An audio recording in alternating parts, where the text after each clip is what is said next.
السلام علیکم۔ پروگرام دن بھر میں آپ کو خوش آمدید کہتا ہوں، میں ہوں ذیشان بشیر۔ آج پروگرام میں ہم سب سے پہلے بات کریں گے جی ایس پی پلس سٹیٹس پر وارننگ اور حکومتی اداروں کی کرپشن کے حوالے سے۔ ناظرین کرام، آئی ایم ایف کی نئی کرپشن ڈائگنوسٹک رپورٹ نے پاکستان کی معاشی بدحالی کی بنیادی وجہ کھول کر سامنے رکھتی ہے۔ رپورٹ کے مطابق سرکاری اور بااثر گروہ بدعنوانی کے سب سے بڑے مراکز بن چکے ہیں، جبکہ حکومتی فیصلہ سازی میں شفافیت کا شدید فقدان ہے۔ کمزور احتسابی نظام نے عوام کا اعتماد بری طرح متاثر کیا ہے، اور یہی وہ عوامل ہیں جنہوں نے ریاستی اداروں کی کارکردگی کو مفلوج کر کے رکھ دیا ہے۔ آئی ایم ایف نے اپنی رپورٹ میں 15 نکاتی فوری اصلاحاتی ایجنڈا پیش کرتے ہوئے خبردار کیا ہے کہ اگر پاکستان نے گورننس، جواب دہی اور شفافیت میں بہتری لانے کے لیے فوری اقدامات نہ کیے تو معاشی صورتحال مزید بگڑ سکتی ہے۔ ادارے کا کہنا ہے کہ اگر یہ اصلاحات سنجیدگی سے نافذ ہو جائیں تو پاکستان اگلے 5 سال میں اپنی جی ڈی پی میں 5 سے 6.5% تک اضافہ کر سکتا ہے۔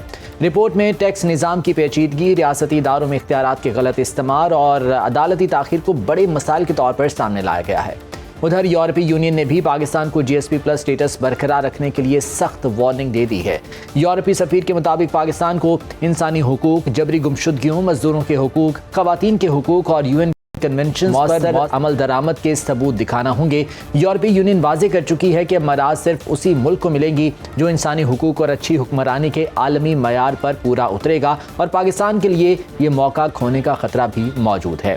انہی تمام تر معاملات پر بات کرنے کے لیے ہمارے ساتھ موجود ہیں منظور الحق ملک صاحب، جو کہ ماہر معیشت ہیں۔ منظور صاحب، بہت شکریہ آپ کے وقت کا۔